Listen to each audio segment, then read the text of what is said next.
the plan of action. That is, it will be the main outcome of this meeting. So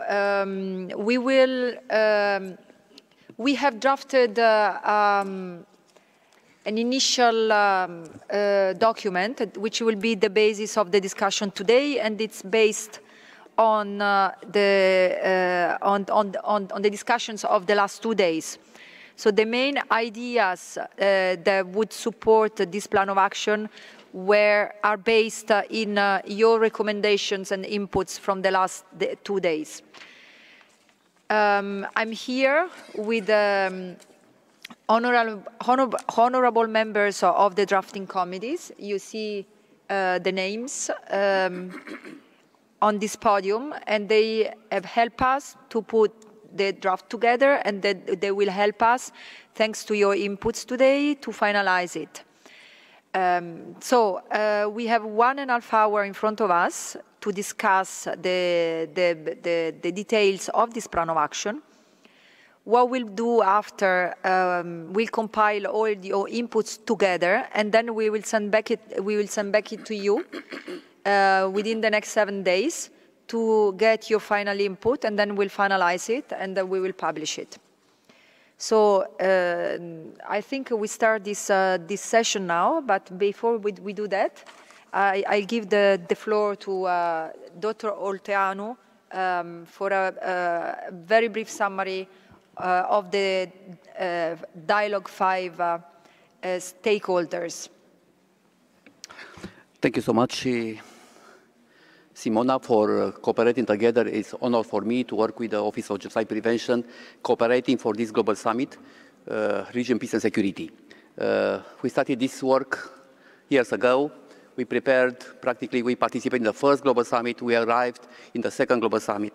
I would like to remember you, if you have in your magazine, you received regarding the Panel 6, developing of the plan of action, plenary discussion.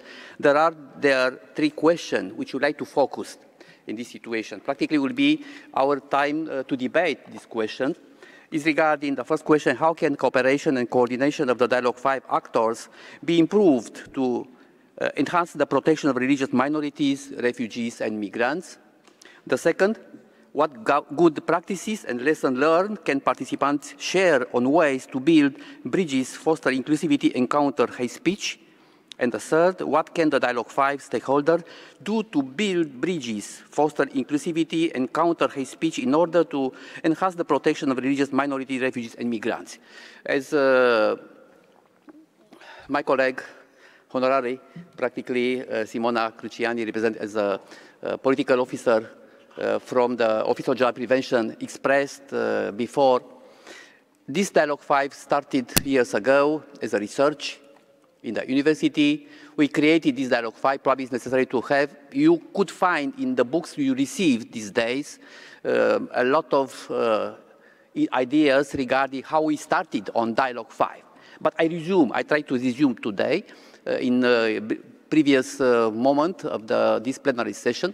Regarding the Dialogue 5 has been starting looking from after I research a lot, after I travel a lot in all the organizations, United Nations, Geneva, New York, Vienna, in same time to Council of Europe, Strasbourg, European Union, in Geneva, in Brussels, in all the OSCE, in other organizations, I discovered something was missing. Always the people are talking regarding how can we improve, how can we do a lot. The scholars for one side, they talk very well, the religious leader for otherwise, but something was missing, the coordination, a cooperation between different actors. And we discovered that it's necessary to unite in that frame some specifically actors which could be practically the diplomats, the politicians, the religious leaders, the scholars, academia, and the civil society. According to this frame, we established to have 3 different levels. National level, regional level, and international level. To national level have been included in that time, and we could cooperate with the Minister of Foreign Affairs, Minister of Justice, Minister of Culture, Minister of Education. For a regional level, we can include all the regional organizations and intergovernmental organizations, and to highest level, international level means United Nations. The United Nations have to be the arbiter, have to be the coordinator of all these stakeholders. How can we fit together? How can we work together? How can we unite? Because you see, if we speak the same language among the scholars, we can understand very well. If we speak between the diplomats, I know the language of the diplomats is differently, the politicians differently, you need to unite all of them in the same floor to join and produce in that time from that different levels, national, regional, and global, how can we fit, how can we find solution on that? According to that frame, and I don't like to come a lot in this detail, because you have in the magazine, you received in this magazine or the others, but in the same time in the website of the AIDLR.org, you can find all the references on that. What I can explain is after we had the first conference, which we started in the University of Madrid, Complutense, years ago, there have been participated the High Special Rapporteur of Freedom of Religion or Belief, Heiner Bielefeld at that time, and he said that frame which we produced and we practically launched in that time for the first time, and we developed more in the first global summit, have to be copied.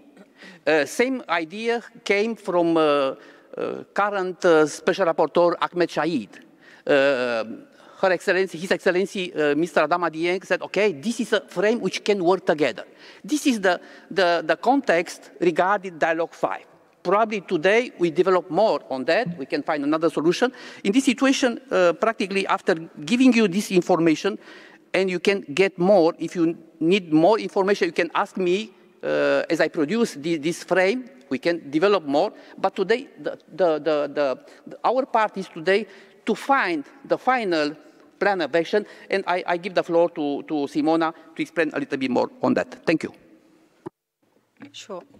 Thank you, Liviu. So we are projecting a document on the screen, and then we have one of the members of the drafting committee who is sitting on my left-hand side. So he will take notes based on your inputs while we are discussing. The document will have an intro, and we have a draft intro there, as you can see, which I will read now. But the intro basically reiterates that this plan of action is embedded in the respect of the human dignity and in the SDGs, in the Sustainable Development Goals, and in particular in SDG 16 on fostering peaceful, inclusive, and just societies, and SDG 17 on reinforcing partnership among different actors for the implementation of the SDGs. Can you scroll up? I just wanted to read the intro. Towards a roadmap for the realization of the Dialogue 5+ model. So now, why Dialogue 5+? It came up in the conversation we were having yesterday.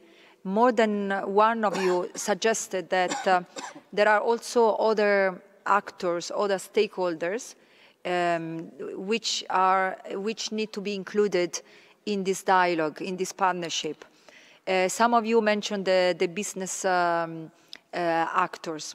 So, and since we see this as a living document, and because we are also sure that in the next months and years, we'll have more actors that will come on board.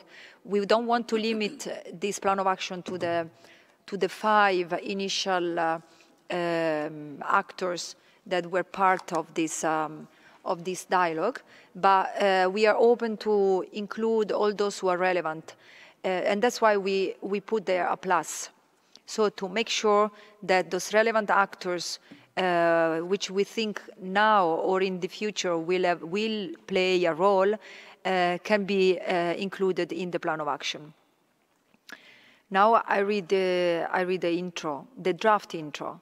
The United Nations Office on Genocide Prevention and the Responsibility to Protect, in collaboration with the International Association on Freedom of Religion for the defense of religious liberty.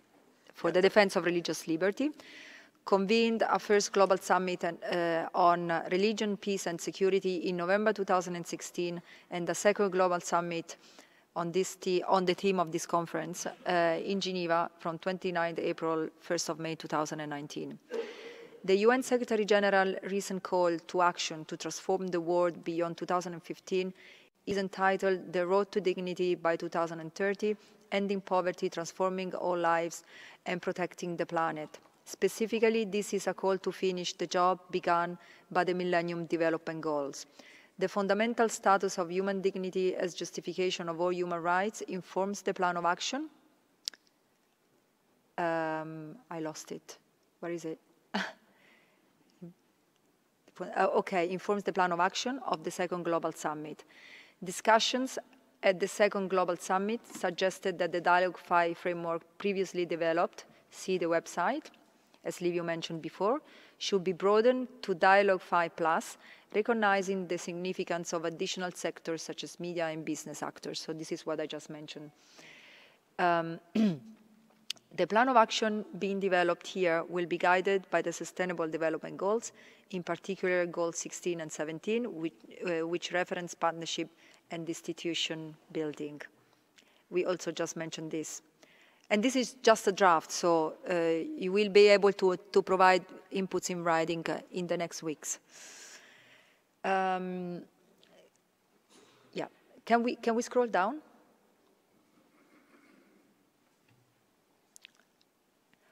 So we have now a list of 6 main items which were raised in the discussion in the last 2 days. Can you scroll down a little bit so that we see all the 6, maybe? Yes. Maybe, Kyriaki, do you want to highlight the 6 main points? Yeah. How did we come up with them? So there have been discussions as to how we channel our work with an eye to more action-based initiatives. And we have come about with 6 main focal points, reflecting more or less the discussion and the comments that we had throughout our deliberations here. The first point relates to mobilization and how we will be going about to bring together all actors that are represented by the Dialogue 5+ framework. You notice the difference here. What we have added in comparison to the previous Dialogue 5 model is obviously the last 2 elements that you see, the last 2 actors that you see cited, realizing, of course, that on the ground, in particular with reference to hate speech, but also with a broader agenda of religious minority protection, the media and the business play a crucial role. On the basis of that, we have to still, of course, fine-tune how we propose to implement the desire to mobilize and bring together. The second point relates to building bridges and fostering inclusivity between decision makers and all actors of society. And of course, it's the natural continuation of events like this and of the broader intention to mobilize and bring actors together. So building bridges obviously involves taking initiative. And I think here it is crucial that we get as much input as possible in terms of innovative ideas or what Rabbi Melchior told us to use our imagination. So this is where we would, I think, welcome imaginative scenarios. The third point of action would be specifically targeting hate speech, addressing hate speech and countering incitement to violence, which seems to be a global problem and concern in the light, of course, of what is happening on the ground through social media and in our respective national situations, and how that, of course, connects to religious identity and the protection thereof. The fourth point, protecting the rights of all people, in particular refugees and migrants, is of course echoing a lot of the remarks, the speeches, the debates in this room. And it's, I think, more than obvious to all of us that we need to channel our efforts in producing action that goes in that direction. In relation, although with some overlap here, we also thought that it makes sense to include another targeted set of actions towards equal citizenship for all. Again, this is a point that emerged from the debates that we had in the last couple of days. To conclude, the final point is, I think, more general in the sense that it seeks to address political, human rights, and humanitarian challenges that religious minorities, refugees, and migrants are facing. It is more general. It echoes a lot the theme and the title of this event, but nevertheless, I think it's a very important mission that we need to embrace in some form, in some more specific form, and which in a way encompasses all the previous 5 points under its umbrella meaning. So maybe just a last point is that this is a plan of action, so it will need to be oriented for practical action. That means there was somebody who made a comment yesterday, the very, very useful one. We'll need to identify who does what. So we need, from you, we need inputs on what can be done by whom. And this is a dialogue plus, a dialogue 5+. So you know which are the actors of this partnership. We have politicians, we have diplomats, we have a regional and multilateral organization, we have civil society, including faith-based organizations, we have religious leaders, we have media. So please, when you submit your input, tell us what can be done, but also who can do the actions that you are recommending. So I think this is clear. If there are any questions, please let us know. But we have 1 hour to collect your input and to write them down and to re-go through the document with you and come up with an initial draft by the end of today's session. Do you have any questions? Maybe practically before to start to many questions, I would like to look exactly the first point, which is proposed mobilizing and bringing together all actors represented by Dialogue 5+ framework. If we like to include there, to be clear, don't have a confusion. Practically, we need to keep exactly what have been prepared, what have been developed regarding, first of all, the diplomats, the politicians as a second category, the religious leaders, the academia, scholars, yeah, and civil society.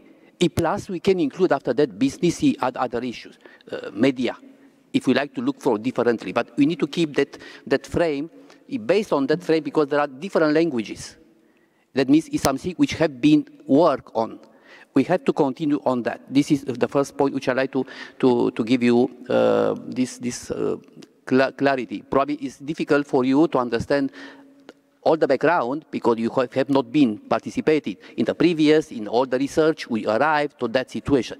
We like to find solution, action concretely. How can we do all these Dialogue 5 actors, Dialogue 5+, which propose to have for this moment? In this situation, we can start some question. I could see some people. If you like to have the question, you can move that. Oh, first of all, Imam Al-YAQOUBI. Good morning to all of you. I would like to speak just on behalf of myself as, I would say, I wouldn't claim to be a scholar. People describe me as a scholar. I'm a servant of the sacred knowledge and servant of the servants of God.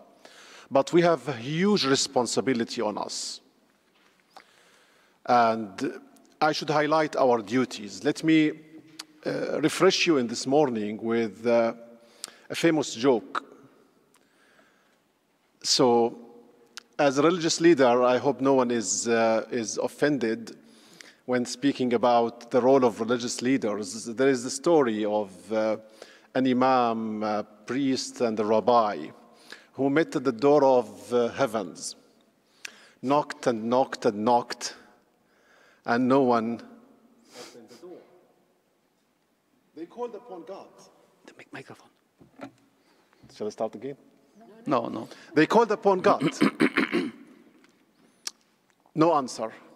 God, we served you, we called people to you, no one answering. All of a sudden, a bus driver was driving very fast, approached the door of heavens, and the door was flung open, he got in, the door was closed. Oh God! Someone recognized, the Imam probably recognized the bus driver. He was in my quarter, he never showed up in the mosque, or he never showed up in the synagogue or in the church. Why is there and we're just standing outside? And the answer came, this man used to drive recklessly, so that people used to say, oh God, oh God, oh God. He brought people to your mosque, to your church, to your synagogues, but you made them fall asleep. So it shows our role in our places of worship and how we should interact with our people. This culture of dialogue is absent in many mosques. I speak of myself and my religion is absent from many mosques. There is so much wealth and great legacy in the relationship between Muslims, Christians, the Jewish people, especially during the golden days of Islamic civilization, the Abbasids and later on the Ayyubids, the Mamluks, Andalusia, etc. This is never displayed in our Friday ceremonies. So making the culture of dialogue available in the media and in our mosques, in our places of worship, talking about what is in common between us will help a lot reducing this tension on the ground, because we have a lot of negative information coming in the media and a lot of people who are instigating violence within our communities. So as imams, as preachers, as instructors in our mosques, we need to do a lot of work in order to bring this harmony back to the minds of our followers. Thank you. Thank you very much, Imam Al-YAQOUBI. So is there any question about what we'll be doing in the next? Yes, please, Tayyab. There's few questions I want to raise and some points I want to add to it. Since we're implementing the action plan in Bangladesh for the last 2 years, what we have seen and from the points, the first point I really like to talk about is the first point, to be honest. While we try and bring all the representation from politics and from media and the other places, do we actually concentrate on them all together in one room? Or do we have subdivisions or working differently with all of these leaders and then bring them together in one platform? Or is it like to bring them all together in one platform and try and get the message forward? I have two more questions if we could finish. If we could go to number 5 of the points, if it's possible, in the big screen. Right, providing equal citizenship for all. Countries like Bangladesh, where we are facing the Rohingya crisis, and there is a big dispute of whether we should call them refugees or are they forcefully displaced citizens of Myanmar. And there's a huge fight going on between the borders, fight as in to whom the blame goes to be honest. So in this respect, when we will go to the government and provide the plan of action and we'll try and work with the government, the first question will come is providing equal citizenship for all. Is it based just on Bangladeshi citizen, or does the whole Rohingya community, because we have been working a lot with that community as well, does that point come up? So that will be one thing they really would like to know. And the last thing I really would like to focus on is that the plan of action, what are the implementation patterns are we using? Do we get some certain guidelines on, say, for example, we have to do workshop, or we have to use the digital media space to work on? So is there any guideline on which are the mediums we are supposed to use, or what are the best mediums to use, which would be the best way to go forward? Thank you. Regarding the first question, it's a very good one. Why to include all 5 actors in the same floor, in the same place? Yeah, because they have different tools they are using. They have sometimes they have different missions, and practically I could see that it's not correlated. It's not coordinated when they talk regarding the hate speech or other issues. From the perspective of the religious leaders, they can find different. They can have the same language can be understood, but when they're talking regarding the diplomats, because sometimes the diplomats need to be trained as a politician, as a scholars too, regarding receiving the feedback from the others. In this situation, all 5 actors have to be trained, to learn from each other in this situation. When they have in the same floor, they can listen to each other better. They can understand exactly the opinion for the other, and using different tools for the same target, for the same purpose. That is the reason why we have to be together. Because if we are meeting not only religious leaders, okay, we can understand very well. For one side, probably different religion. But if we are talking with the diplomats, we are talking with the civil society, which they are like to practically to awareness what happened in the world, we can continue more. They have to be together because they are not working together. Nothing will change. I have been participating in different levels, to New York, to Strasbourg, different organizations, Warsaw. They are taking excellent. They arrive to different, very, very good resolutions. But it's not coordination. Heinrich Bielefeld said that for this reason we need to have this all together. And probably we can give you more detail a little bit later on that, because it's our plan to explain a little bit more. Simona. Sure, please go ahead. It may be helpful, probably for efficiency's sake, to look at these points as goals, and then which will inform what has been required. I mean, what had been stressed several times, to have plans of actions. You know, I mean, to really have very specific actions that will help realize these goals. And probably that will really save us an enormous amount of time. For example, the point 1, mobilization and bringing people together. The question will be, how do we do that, right? And by who? And probably if we focus on that, that will really save us time and help us be more efficient in having then a global, overall action plan in the end. Thank you. So I see some hands raised. The Egypt there, Rabbi Melchior. Yes, so should we start like from the left? Please.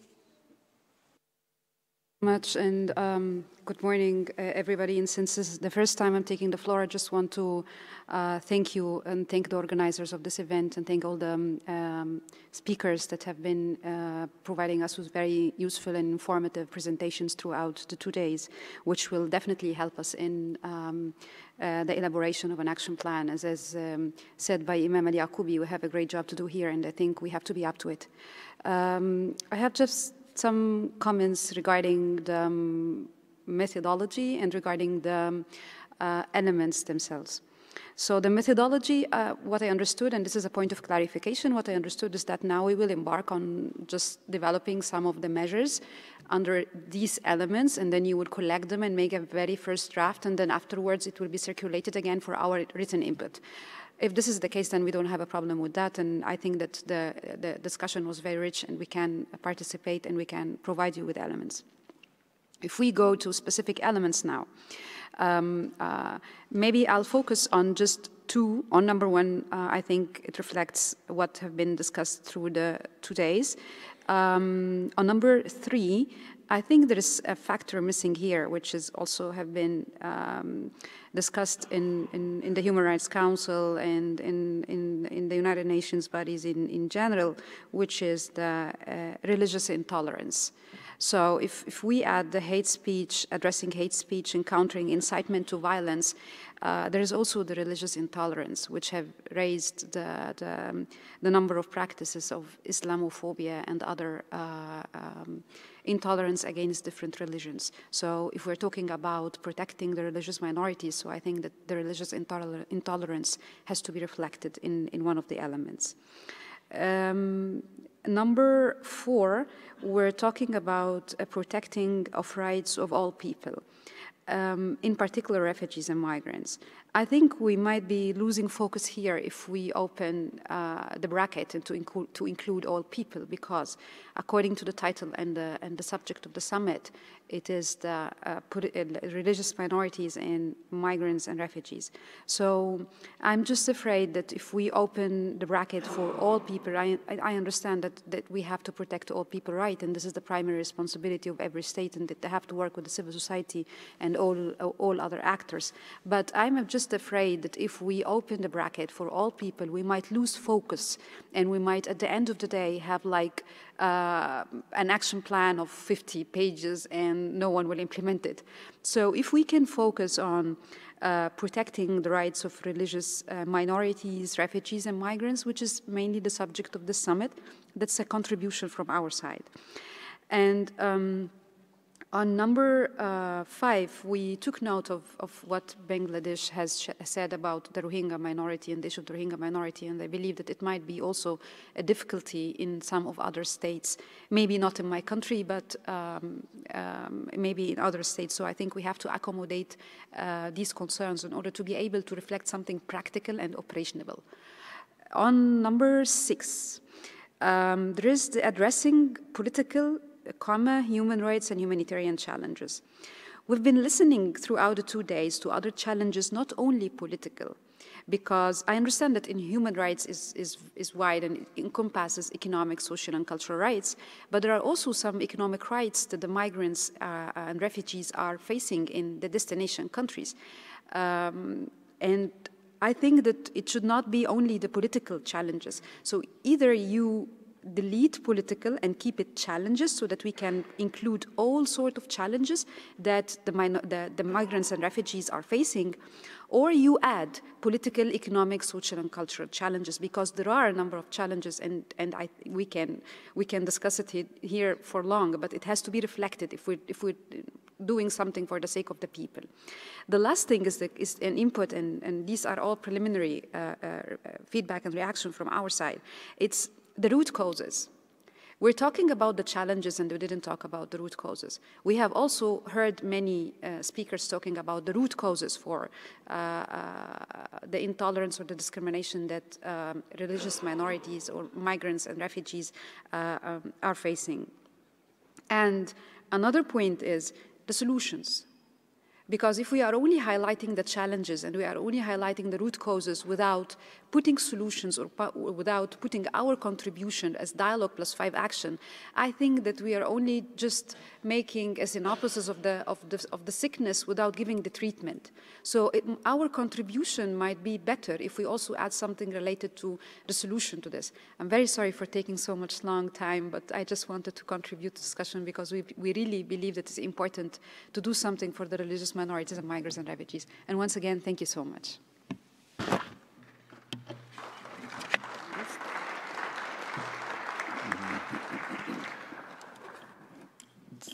Just a quick remark, and well, first of all, thank you very much for your pertinent remarks and interventions. And this is the purpose of this, this, I can even call it consultation, to have this group on the end product that will come out of this. So it's absolutely relevant and right to the point. So thank you very much for that. And I think, yes, you're absolutely right that we should highlight the root causes also for intolerance, and of course not just talk about challenges, but also come up with concrete proposals, solutions. In this respect, since you have just mentioned a few things, is there any way you could make a contribution yourself? What do you see would be helpful for us to integrate in the document, for example? Any specific related to any point that you think it's really important to take that into consideration here? Thank you very much for your remarks. And of course, yes, and actually, you can find all the proposals and we can share, of course, and contribute in drafting it. But if we go back to all what have been said by all the speakers, you will find proposals for solutions. For example, when they talked about the education, when they talked about the role of the religious leaders, when they talked about rectifying the religious speech, when they talked about the capacity building that is provided by many of the initiatives, for example, the faithful right of the Office of the High Commissioner for Human Rights. So if we talk about solutions, I think it should be something more structural, related to how we deal with this and how we treat it. So it's education, capacity building and training programs for many segments of the society, including in the schools, in order to bring the students and to raise the students on the acceptance of the other. One of the speakers, I'm very sorry, I do not remember whom exactly, but one of the speakers have mentioned, for example, that we have to include in the curriculums, in the schools, we have to raise awareness about the guidance of different religions. So when they listen to groups, fanatic groups or other groups, they know that this is not the right speech and this is the wrong speech. So I believe that the solution, and this is a small contribution that we can all discuss here together, it's education, capacity building and training program, enhancing the role of the religious leaders and the religious institutions. As for the root causes, we also have heard about some problems in different countries related to not only political and armed conflict, but maybe also for economic and development problems. So the problems, the root causes maybe can be classified into political, economic, and social. And under each of them, there might be a variety of things that we can talk about and we can address, given some examples in the world without, of course, focusing or pinpointing on one and not on the other. So this might be for the challenges and for the root causes and for the solutions. So, and if you find me useful, of course, I can contribute in drafting this with you, and afterwards we can even provide you with written contribution. Thank you so much. First of all, Excellency, I appreciate your presentation. Practically, your inputs are very, very useful for us. I would like to practically to accept that I consider that it's very necessary to be very structured, not avoiding misunderstanding. We need to limit to some category, as we expressed, religious minorities, refugees, and migrants. I think that we can come back. We come back to that point which have been refreshed in our title, in our concept of everything, not including all people, because in this way will be very, very cannot be understood for all the category, for all the partners which are working. The second idea, I agree with you that we need to focus in the root causes, but in solution. The solution is most important. I will ask you to give us your inputs, if you can write directly in this moment, because we like to include in this plan of action all the idea, communicate it directly, because in this way we are working. I hope that the call can help us to write exactly what is discussed here in the floor, to include in that moment. After that we vote, we'll see how can we proceed. Yes.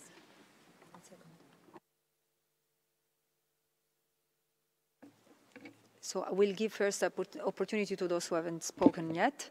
So I saw, yes, Rabbi Melchior, please, the floor is yours.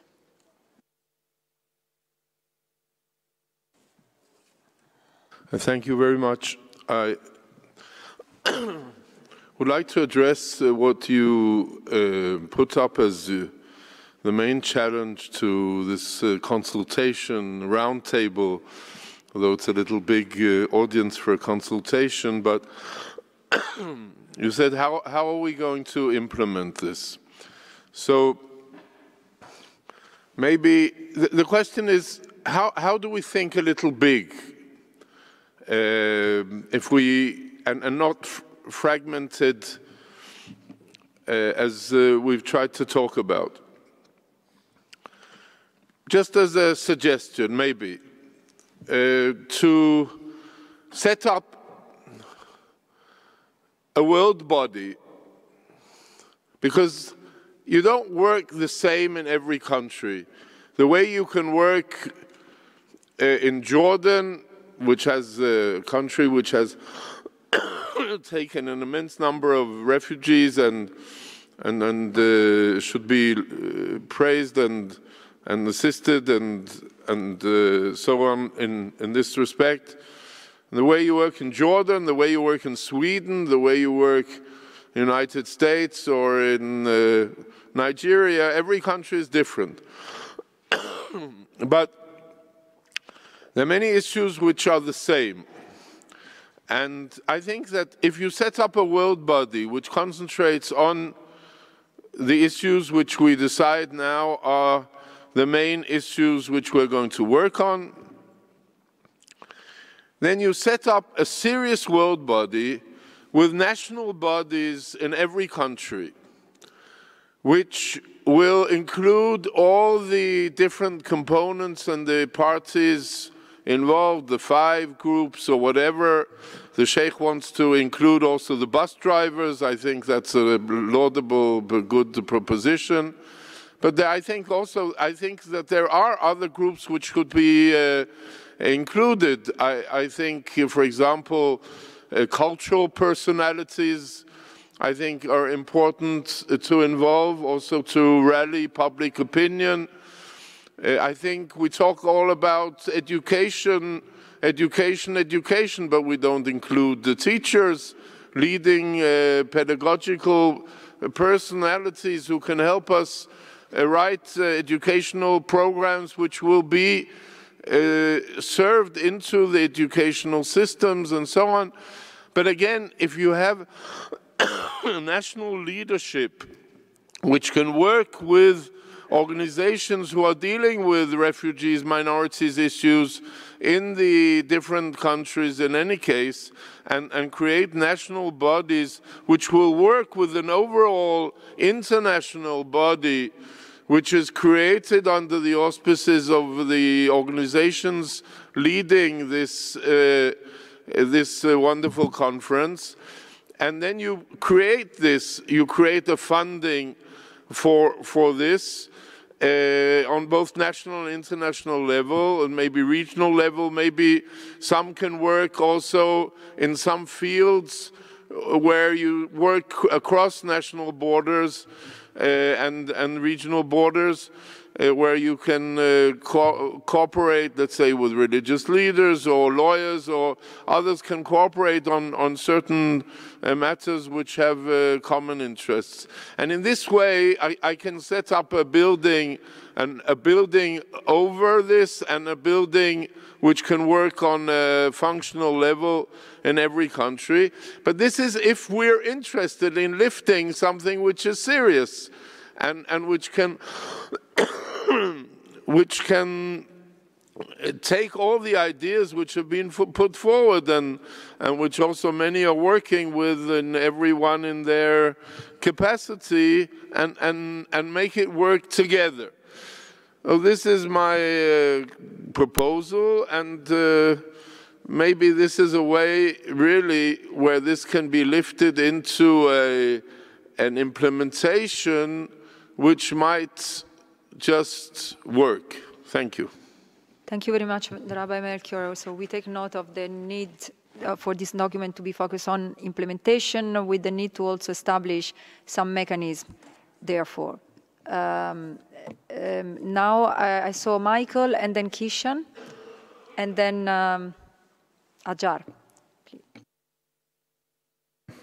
Thank you. Thank you. Thank you very much. Just one comment here, and this is certainly the academic in me speaking. When I think about what we've heard the last few days, I didn't hear so much policy analysis, policy proposals. I didn't hear very much, deep discussion on root causes, which I think limits a little bit about what we can say here today on sort of policy solutions to those. But what I did hear, and what I think also draws on the success of the very important action plan which was produced at the last one of these summits, was new way of thinking about these partnerships which are in development between these different dialogue actors, these dialogue 5 actors. And so my comment for the for this plan of action would be to really press hard on developing this conceptual framework and this language for the way in which we have been speaking. We've been sort of performing that language over the last few days, but developing in a much more sophisticated way this Dialogue 5 model. So I think we're in a new phase here, which was not existent 10 years ago, in which these actors are speaking to one another and learning how to speak about these common, their interest in these common problems in a common way.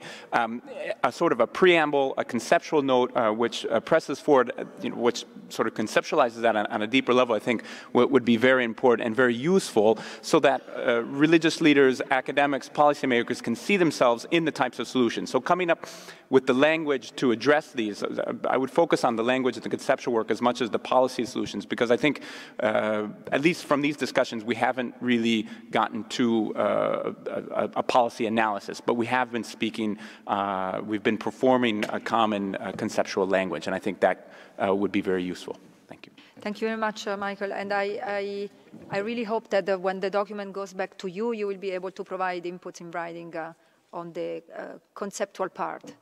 And then I have Kishan. Where is Kishan? Thank you. Sorry. Thank you, Simona. I just have a few comments on the draft plan of action at this stage. One is, I think the plan of action will need to make clear why there is a need for another plan of action. Because we have heard and we know that there have been in recent years elaboration of the faith rights framework, the plan of action for religious leaders and actors, the Rabat plan of action. So it will be useful if the plan of action, this draft and the plan of action that will eventually evolve, could build on the foundation of those documents and make that explicit. The second point is that a number of plans of action address whole of society approaches to issues and problems, including prevention of violent extremism and terrorism, etc., etc. And that's an important principle. Therefore, I would suggest, in light of that, the plan of action, this plan of action needs to be explicit about the value that the Dialogue 5+ approach will bring, to make that explicit in 1 or 2 sentences. Because to someone reading this, they will just go on the website and look up what Dialogue 5 is, but the case for Dialogue 5 needs to be made. And the third point, I think, building on the last speaker, is in relation to elaborating a conceptual framework, it's good to be explicit about the principles that will guide the implementation of the plan of action. So a set of guiding principles, which could be in the preamble. And based on some of the conversations in the last 2 days, inclusivity, comes to mind. Collaboration, of course, inherent in the Dialogue 5+ approach comes to mind. The question of ensuring a focus on universals, but while being contextually relevant, comes to mind, so being local.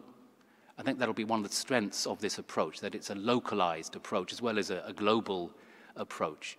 And finally, the commitment to gender equality. I think it's very important to be explicit about this as a guiding principle and as a value that will shape all efforts.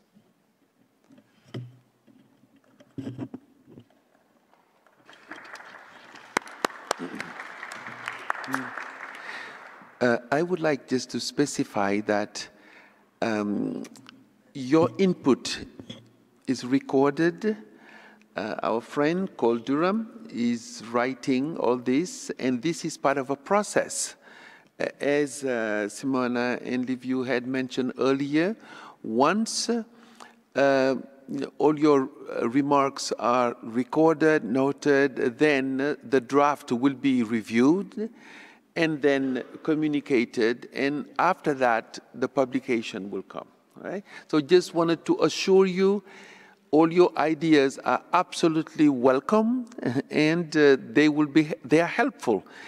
We hope that this document will be a collective ownership, basically. That is why we have this conversation right now. Thank you very much.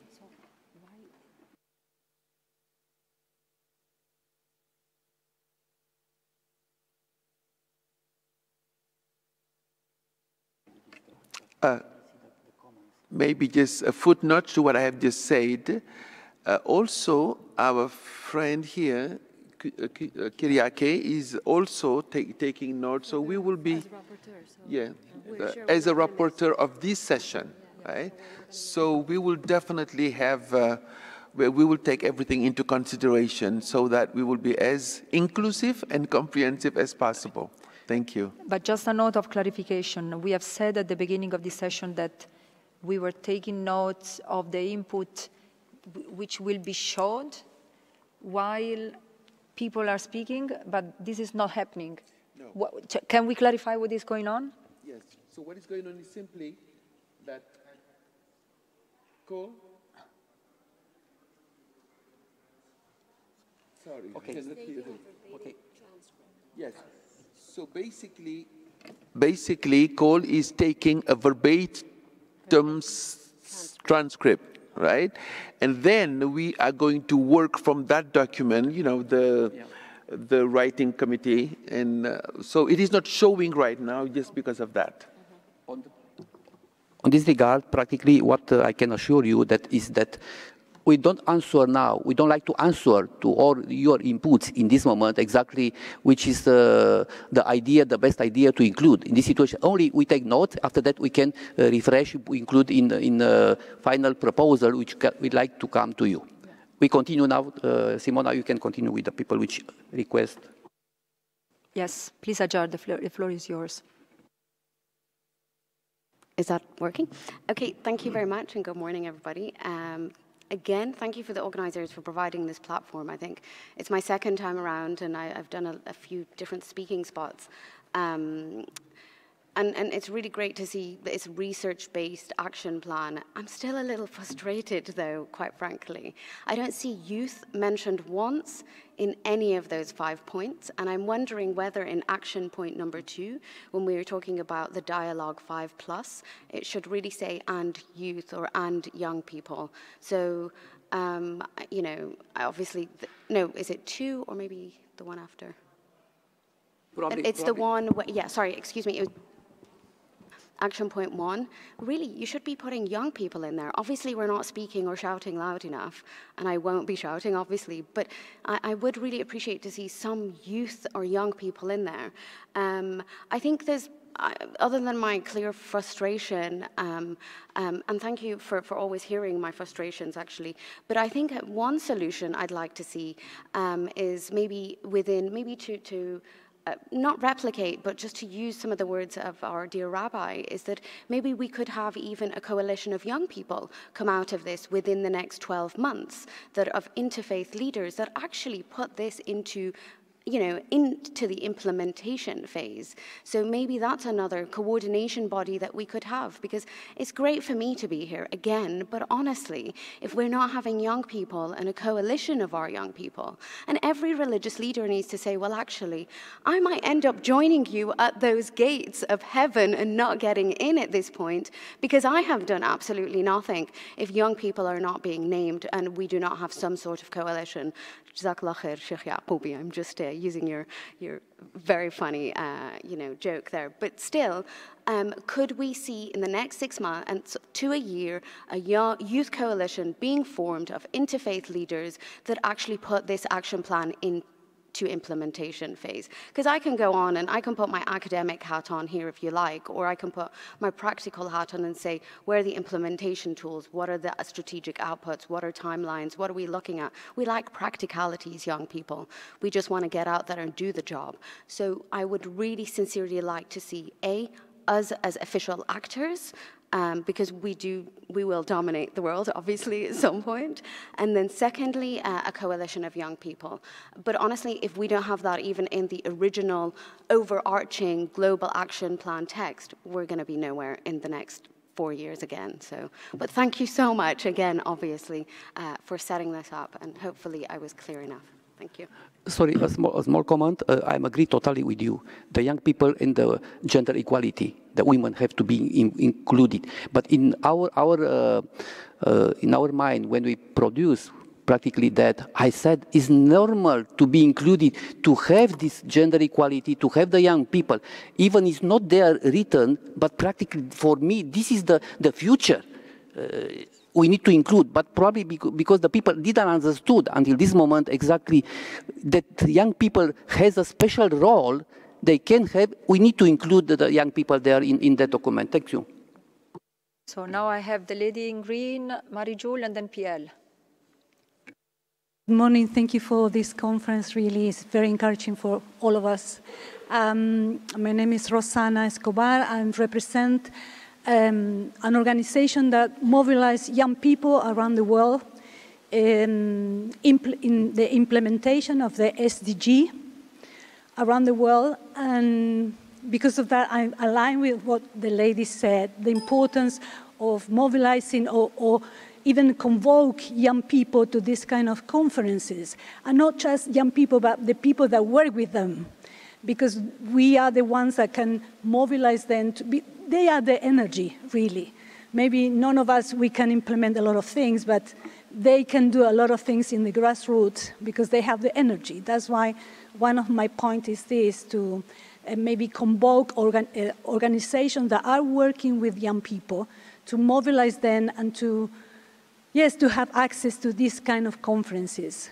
And then my second point is, yesterday we were talking about the complexity of this topic. And really, I think that I would like to hear more about different aspects of the same topic. For example, the anthropological aspect, the sociological aspect, the cultural aspect of this, the same topic, because I think that we need to be more fed in what is really happening in a deeper way. Thank you very much. Thank you very much. We take note of the importance of including some language on the youth, and I remind you that this is a practical session. So we are really looking forward to hear regarding your recommendations, your input on action. We have discussed almost 3 days about this topic. We had a first global summit 2 years ago.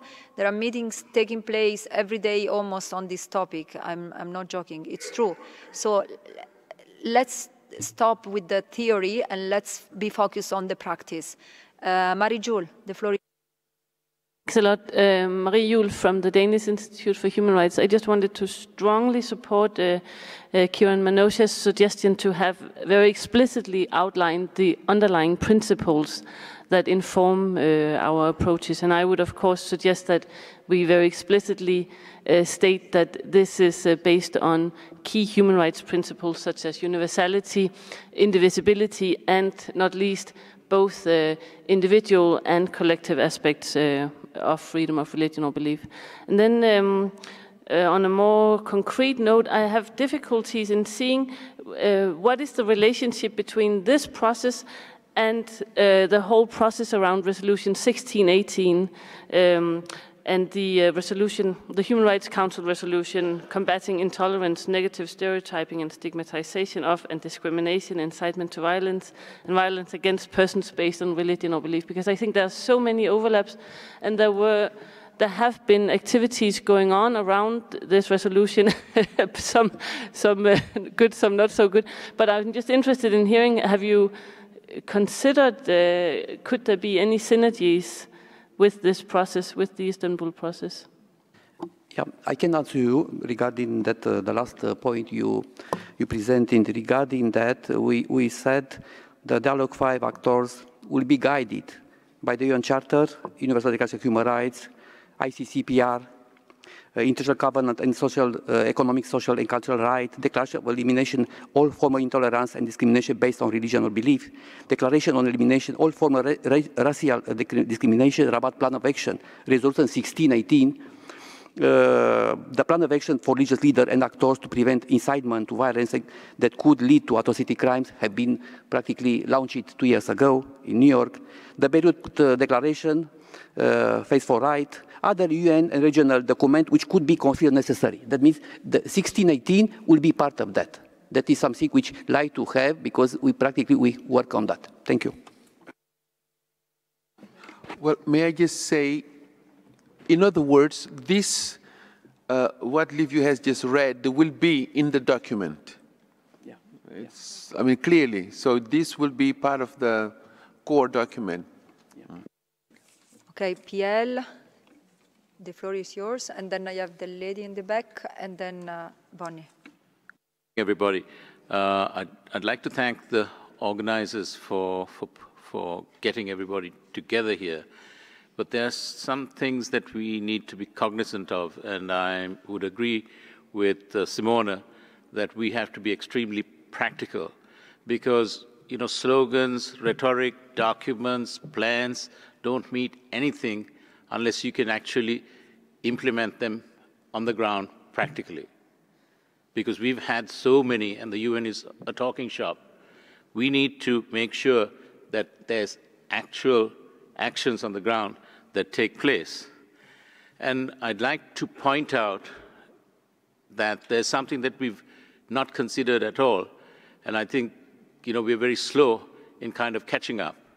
And if you're talking about countering hate speech, we have to have a concrete plan of action that's implemented, as Rabbi Melchior said, not just in one place or the other, but if possible in all countries, and that is with regard to social media, because social media and fake news go hand in hand in the cultivation of hatred.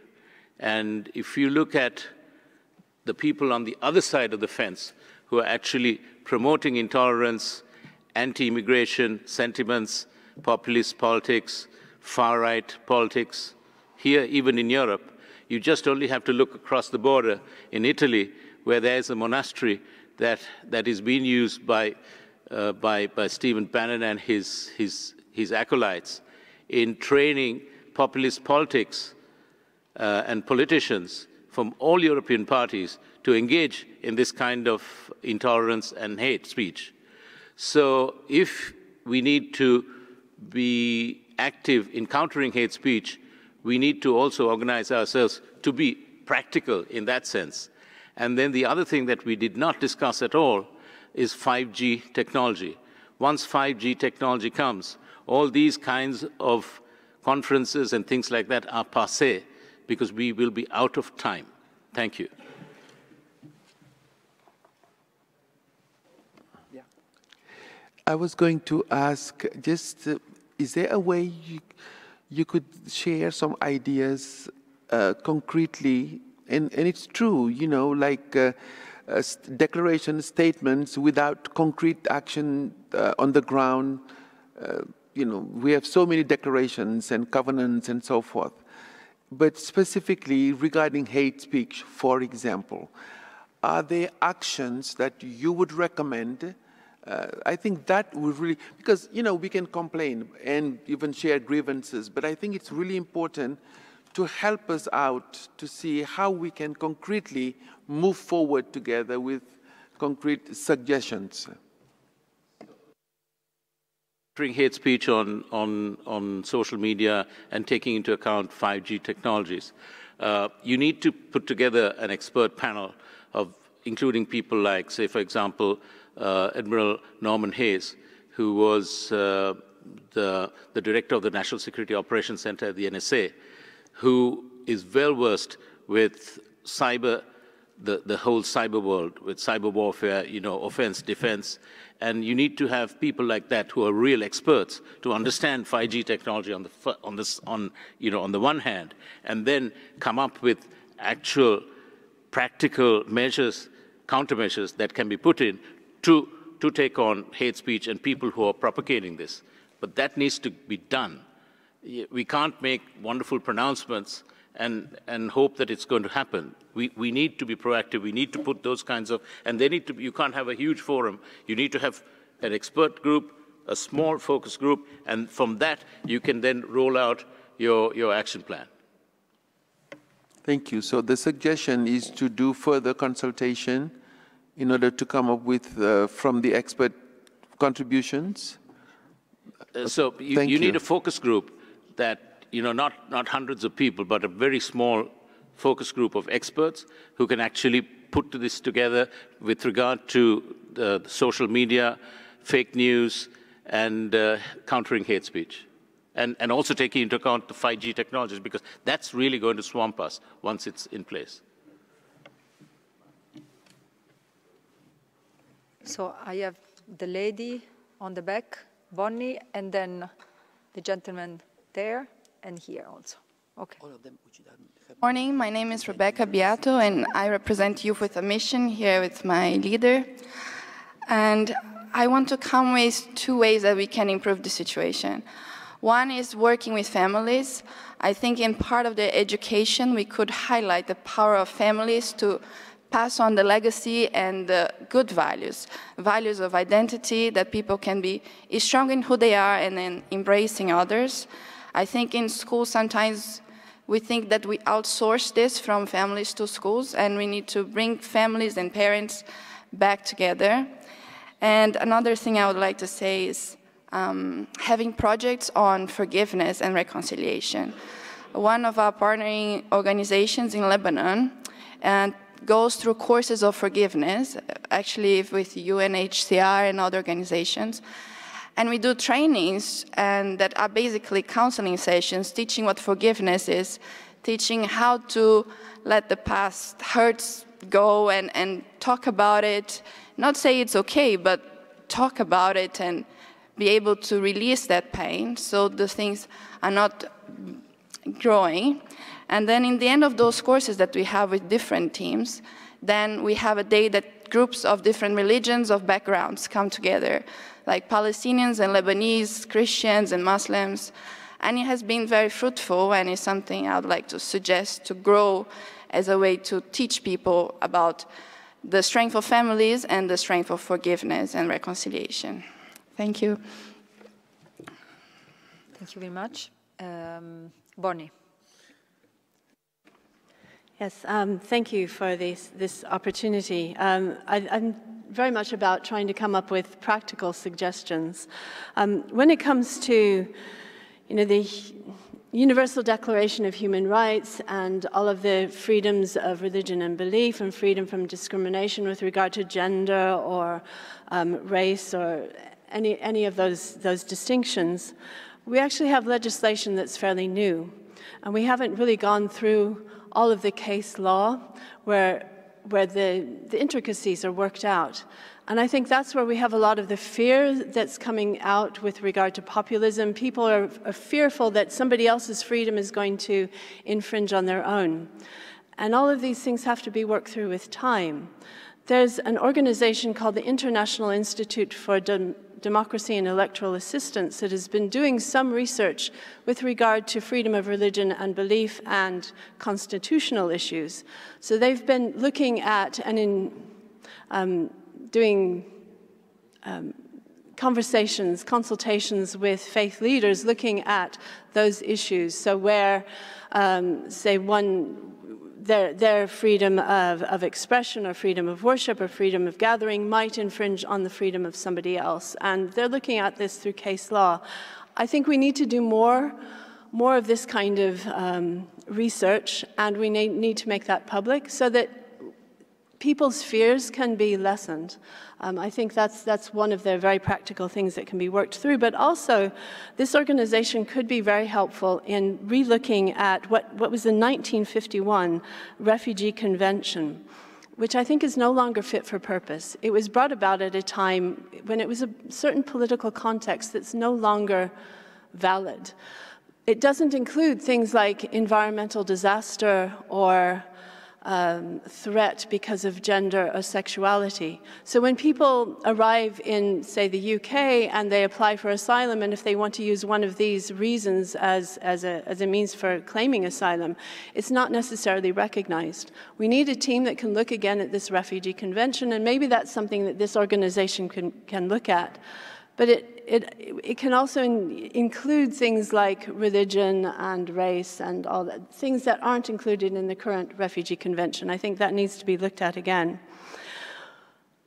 Another way of tackling hate crime, I'm remembering a school that I visited in Jerusalem called Hand in Hand. Now, this is a school where you have Arab and Israeli, Jewish, Muslim, and Christian students who are brought in from the age of 4 on up to 18. As they go through that process of education, they have 2 teachers, one who speaks Arabic and one who speaks Hebrew. They learn both languages. They learn all about one another's religious and cultural celebrations. But they also have to talk through how the conflict in Israel-Palestine affects them on a day-to-day basis. So whether it's, one parent is part of the IDF and they have to talk through all of the issues and the things that are going on at home, or somebody else, their parent has been stopped at a checkpoint. They have to talk through this. So even from the age of 4, they're talking through these issues. They talk it through on a day-to-day basis with their teachers and their fellow classmates who are Arab and Israeli, Jewish, Muslim, and Christian. And they grow up with those same classmates up until they're 18. I've listened to 16-year-old students from these 3 different areas talk about how they've grown up. And their background is very, very different, but yet they have this very close bond. They're living together in the midst of a conflict. It's not an easy process. It takes time. I think all of these processes take time. Anything that's practical takes time because it's about relationship. But I think these are 2 very practical examples of something that can help with what we're looking at. Thank you very much, Bonnie. The gentleman in the back, and then I have Rudelmar. Thank you. My name is Wissam Al-Salibi. I work with the World Evangelical Alliance. I would like to mention, a lot has been said about social media, but there's, I believe, a problem with mainstream media. One of the speakers, Hannah Stroman, said that we need to challenge the mainstream version of the script of the culture wars. And I would like to suggest a practical action, which would be that interfaith leaders and other groups that are present, a lot of them are present here with us, they would visit media outlets and the big media ownership companies, because a lot of newspapers and TVs are owned by one company, to visit them and to suggest alternative stories of faith and hope. And we've heard some of these stories of faith and hope. Imam Al-YAQOUBI, Rabbi Melchior, and I as an evangelical, we know we have a lot of stories of faith and hope that are not being relayed. So why not initiate this and go to the platforms that are, that I wouldn't want to accuse them, but they could be inadvertently relaying a mainstream version of the script of the culture war, and challenge it by offering our own stories of hope and faith. So this is a practical suggestion. Thank you. Thank you very much. This is noted. Rudelmar. Thank you very much. Rudelmar from the ACT Alliance. Based on the last comment in terms of the Refugee Convention, I think that we need to be aware that we are engaging different political global processes, like the 2 compacts on refugees and migrations. And I think that during this week here, we have not mentioned that very specifically. But the both compacts, they have a lot of suggestions in terms of protection of minorities, migrants, and refugees. And I think that's important as a practical recommendation for this, to associate to those practical suggestions that are part of the compacts already, because most of the organizations here somehow are already engaged in these different processes, so that you bring that somehow to this plan as well, for not to be duplicating or reinventing concepts that are incorporating the human rights, indivisibility, and also the universality. This comment. Yes, Rudelmar, I think your remark is absolutely relevant, especially this is in the context of the UN, and we should work for years on the Global Compact. So definitely, Cole has taken notes, and we will incorporate and take recommendations, because they are concrete suggestions there that could actually inform the action plan regarding particularly the, you know, like the migrants, displaced persons, refugees, and so forth. Thank you very much. Yeah. So I saw Australia there, and then the lady there, and then we have Egypt again.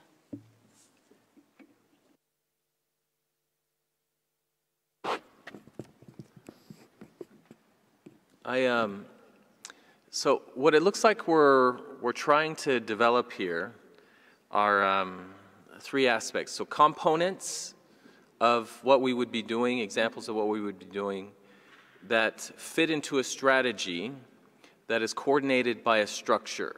That seems to be what we're trying to flesh out here somewhat. Now, we've heard some great components, some great things we can do on the ground. I myself really like Rabbi Melchior's structure into which this could fit, but we still haven't hit a lot on the strategy, and we've had some questions around that. And please pardon me that I'm the one putting this forward, but the paper I presented yesterday actually fits quite nicely into this niche, as in what is the strategy? How do we actually encompass the breadth of the complexity and move it forward within various structures? I happen, again, like the one Rabbi put forward. And so if I can humbly submit that strategy be considered in the plan, that's, I guess, my recommendation. Brian, would there be a way for you to write or actually extract from your presentation points that would be relevant and then forward them to Cole for us? That would be helpful. Yeah. So that when we will be meeting to work on the draft, taking into considerations all your input, we will certainly factor that in. Thank you. Probably something we need to come.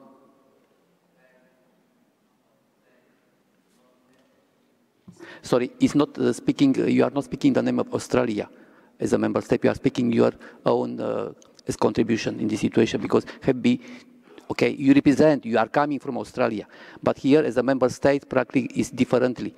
If someone is represent, that member state have been agreed to represent is otherwise. But we accept practically your inputs, and we like to include that in your private contribution participation in this summit. Yeah, thank you for understanding. As a protocol of a UN, we need to keep exactly each one is representing his own contribution, but not if it's not mandated by his country cannot use that, only that. Thank you. So I have the lady on the back. Please identify yourself, and then I guess Egypt. You represent Egypt, right? Thank you.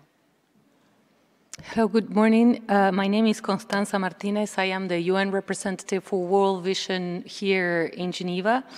Thank you for this conference. It's always refreshing and good to hear positive and hopeful stories in the midst of so many bad incidents. As many of you know, World Vision is a faith-based organization that works on development and humanitarian affairs and also does a lot of advocacy on some of these issues. We have offices in around 100 countries, and we're working with religious leaders on peace building, so very much on the ground on what we are discussing here. So I think that we're not the only practitioner organization actually working in the field on these issues.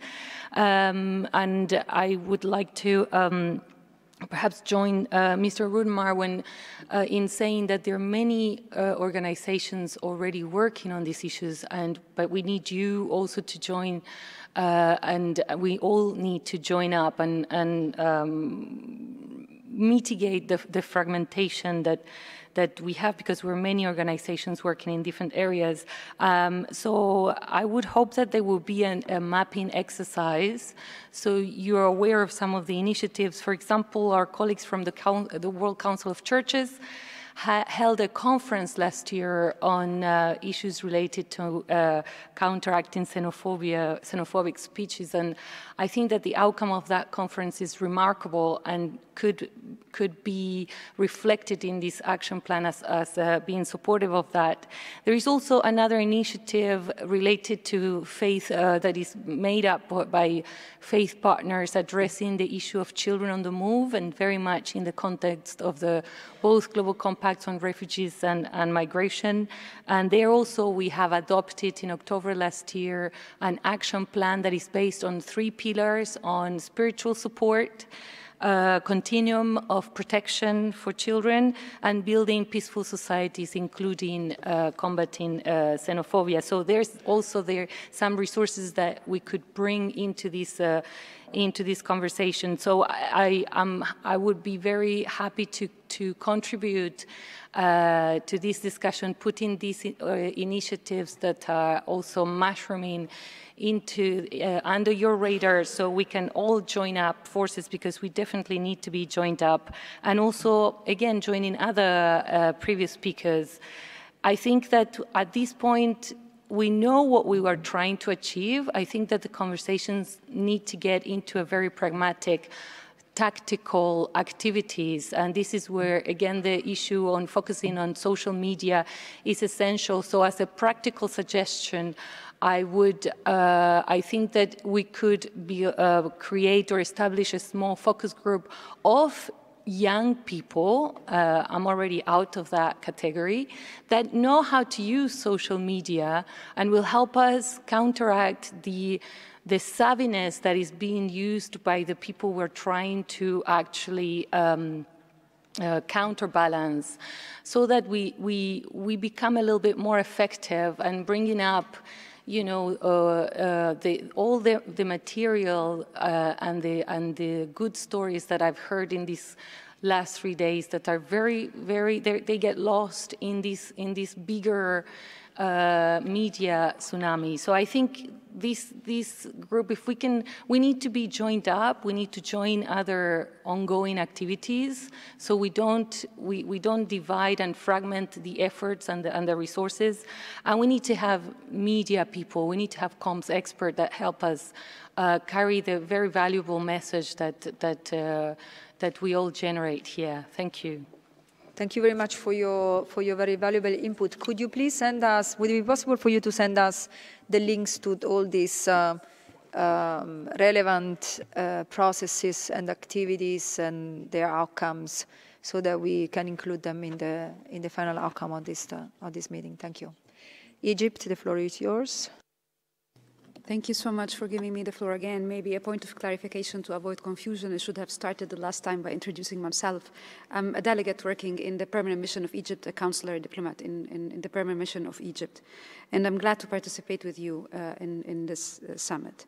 I just want to contribute to the discussions regarding the comments and proposals that have, the very valuable comments and proposals that have been raised now.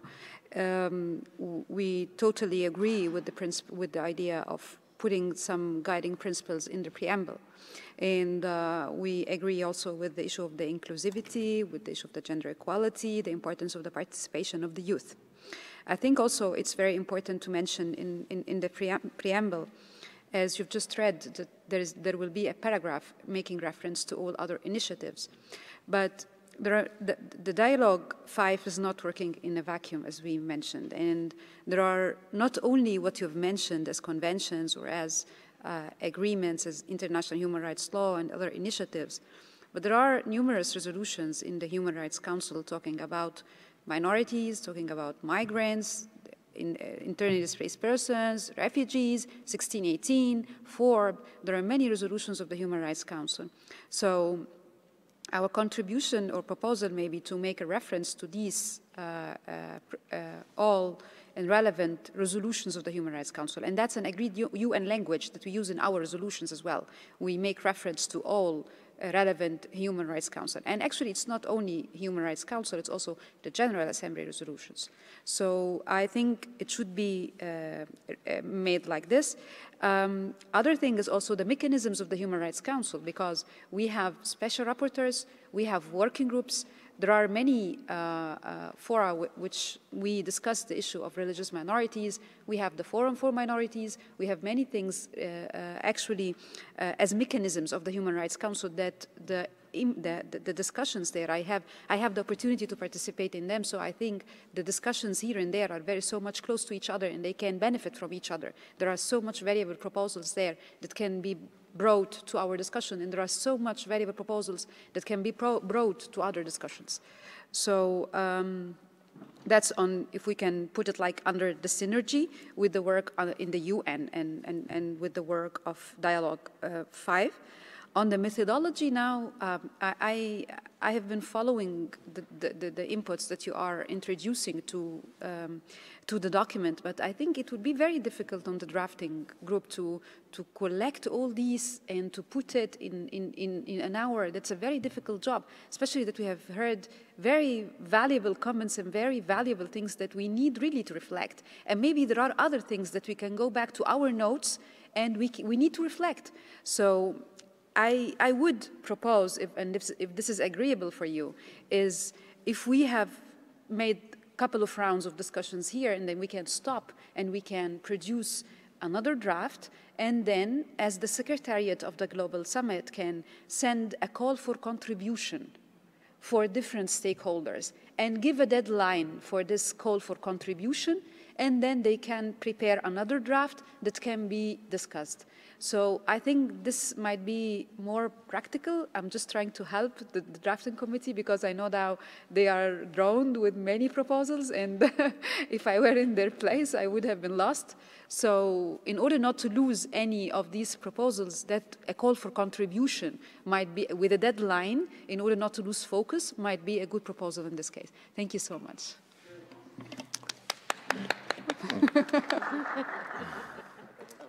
Thank you very much. I just would like to say that what you have just mentioned, it's clear to us that this is not something that is going to be completed in 1 hour. There are too many resources out there, and we talked about consultation, taking into consideration all that has been, well, most of the relevant publication. So the work of this drafting committee is not to be done in 1 hour. And we have just mentioned, I think Simona has mentioned that earlier, that after all the input, have been harnessed and so forth, then we will look more closely and produce a draft, send it, get, to member states also. So anyway, this is a process. And if we want to do something really substantial, then we should not rush this work. There's a lot of consultation that needs to be done afterward. But thank you very much. Good. Just also something to add is that since it's clear that we'll not finalize this in 1 hour, it's very clear to us, but what we'll do, we'll come back after the coffee break that is happening now with a summary of the main recommendations that have been made.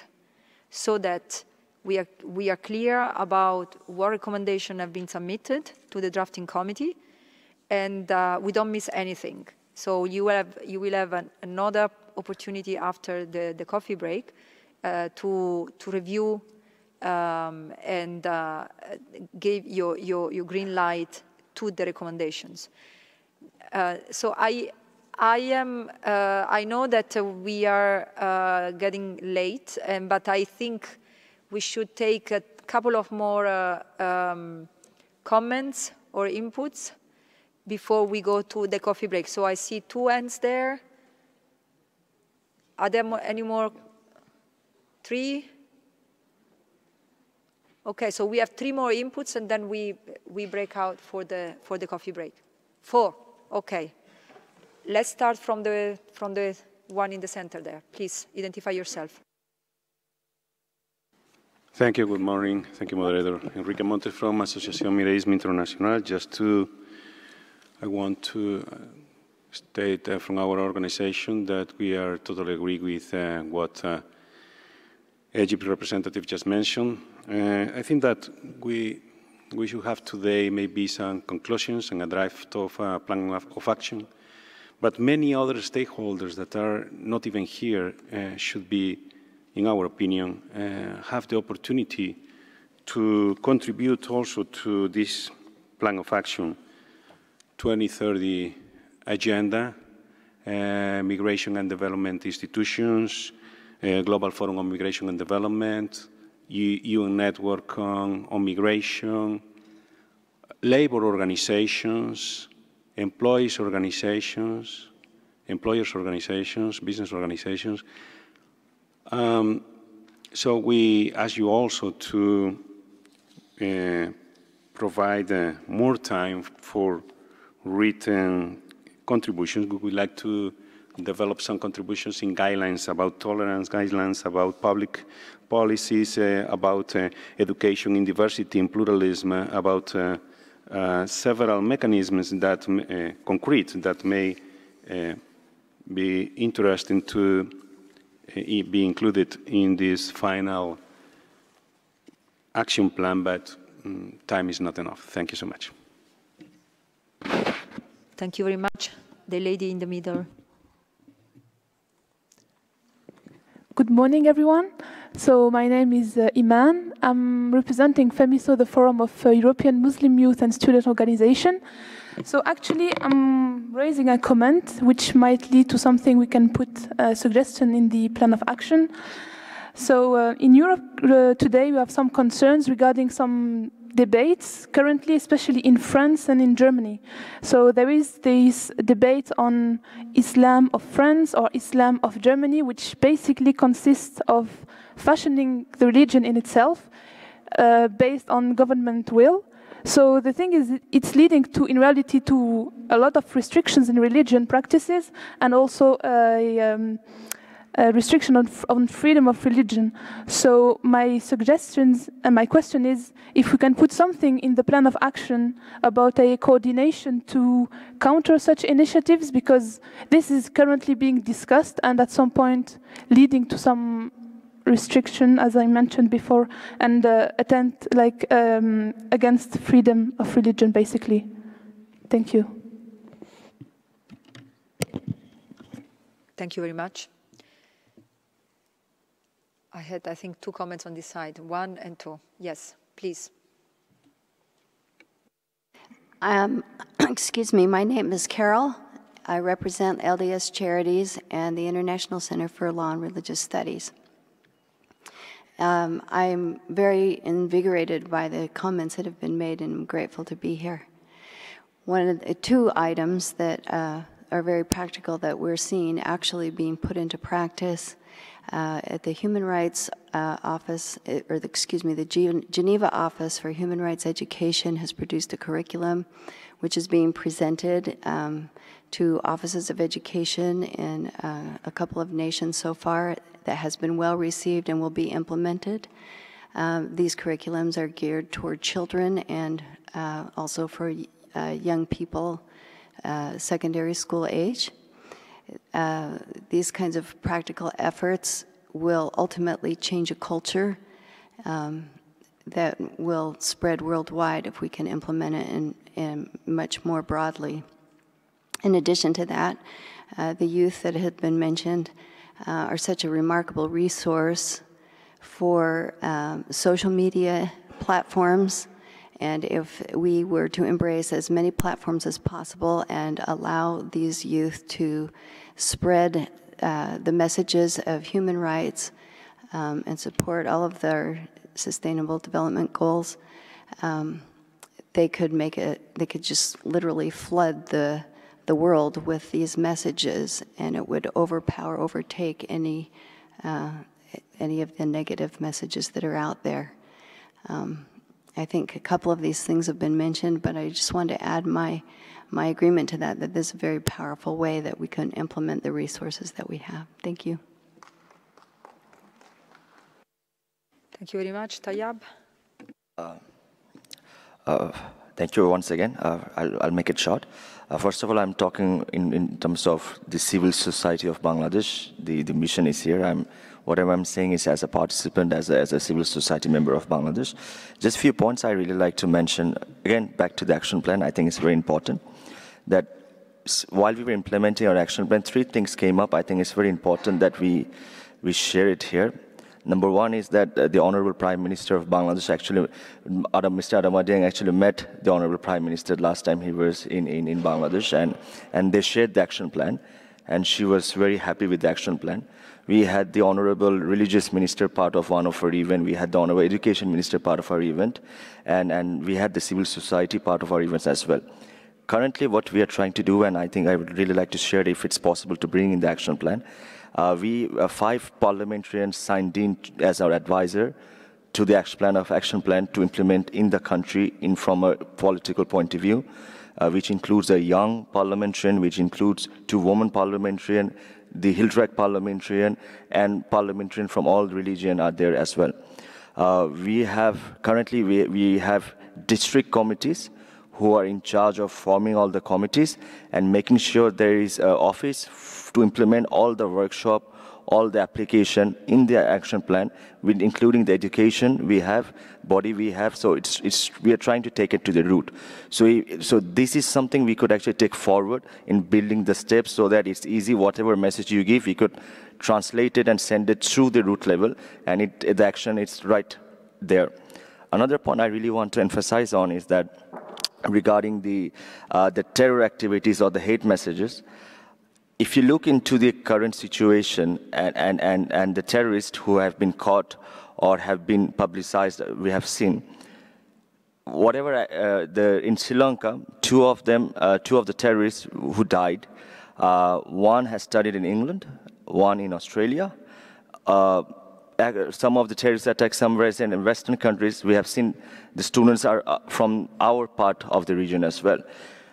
When we work with the action plan, it is very important that we try and engage the school students is very young, but university students in an international stage.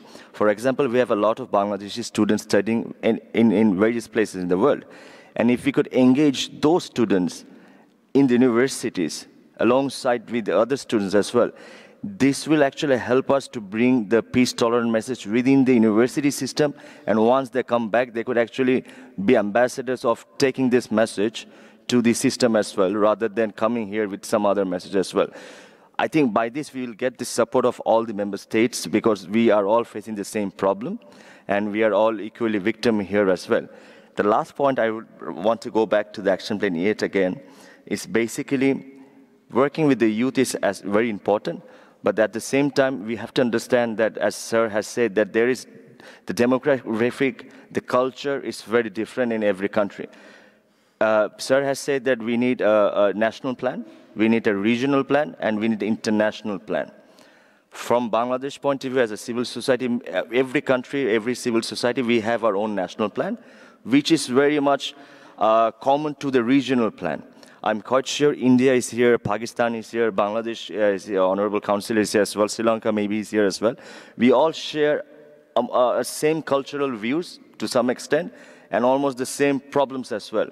So if we could have a platform where we could share these problems, share these values, and try and implement it in a regional basis, it will actually help us a lot in building ambassadors and building regional peace centers as well. So if in the action plan, if we could actually focus on those points as well, and the cultural point as well, keeping in respect to all the culture of every country, and keeping culture in mind, and set an action plan regarding keeping each culture, each regional culture, I think that will actually help us get much benefit out of it, and much action out of it, or else what we might turn out is it's something which doesn't go with the culture or with the country as well. So I would really request to have the regional activities and the culture, keeping respect to the culture and blending in with the culture is very important as well. Thank you. Thank you very much, Tayyab. Just a point of clarification, Tayyab was referring to the process of the implementation of the plan of action for religious leaders and actors to prevent incitement to violence in Bangladesh. He was not referring to this plan of action, because this hasn't been finalized yet, okay? But thank you very much. Any other comments before we go for coffee?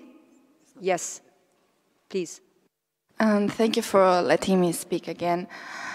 I would like to just share one of our works that has been working so well together with religious leaders and state representatives. We have a project that has been working for a few years now that's called One Church, One Family. So we connected the government of Argentina with the government of Lebanon, and we worked with them to get Syrian refugees from Lebanon to Argentina. And then Argentina was paying for the cost of the trips. Lebanon was working in providing the right documents, and churches would take responsibility for all the adjustment and all the expenses of one family. So that would not be overwhelming for anyone. And we have been able to bring a few families so far. That has been working for a few years. And then it's something that keeps the family together, keeps them in a community setting, and not one country has to deal with all the problems. So it has been very fruitful, and I just want to say that that could be maybe looked at and multiplied in other settings. Thank you very much. Thank you very much. Please, Mr. Mautz, the floor is yours. You are the expert. When we depart today, we will all carry with us cherished memories from this conference and all the new friendships. But what we left behind is the document we are working on. As a member of the drafting committee, I'm happy, I think, together with all my colleagues, that we have been so challenged today, and I think that's the best session we ever had.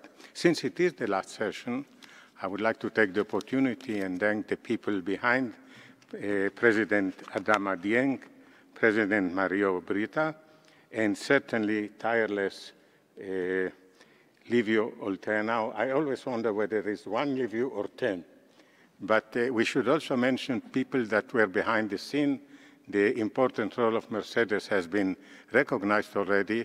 I don't know if all of you know that Liviu's family took vacation from everything they did, and they are behind the scene and working on the success of this conference.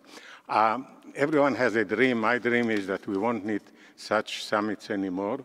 My dream is that actually the association will dissolve because it won't be needed anymore. Don't worry, it won't happen. I'm sitting with my good friend Al-YAQOUBI. I want to tell you we live a 2-hour drive from each other, but we have to come to Geneva to meet. As a matter of fact, I'm afraid that the Sheikh has to come to Geneva even to meet Syrian colleagues. There is a big competition going on in the Middle East. Who invented the hummus? Maybe some Israelis will be angry at me, but I have to admit it's not the Israelis. However, there's another competition going on. Those of you who read the Guinness Book of Records may be aware of that. Who manufactured the largest hummus? And the title rotates between Abu Ghosh and an Arab village on the way to Jerusalem, you know it, and Beirut. 1 year it's Beirut and 1 year it's Abu Ghosh. I really wish that that will be the only quarrel and war in the Middle East, then we can dissolve. Unfortunately, I don't have a good joke, but there is a program that I saw on American television where an imam, a priest, and a rabbi were interviewed, and they were asked, what would you like the people to say at your funeral? The imam said, I want them to say that he put his duty before his interest. The priest said, I would like them to say that my sermon inspired them. Maybe he heard your joke. And then they went to the rabbi and said, and what do you want them to say at the funeral? So he thinks for a moment and said, look, he's moving. Thank you. Thank you.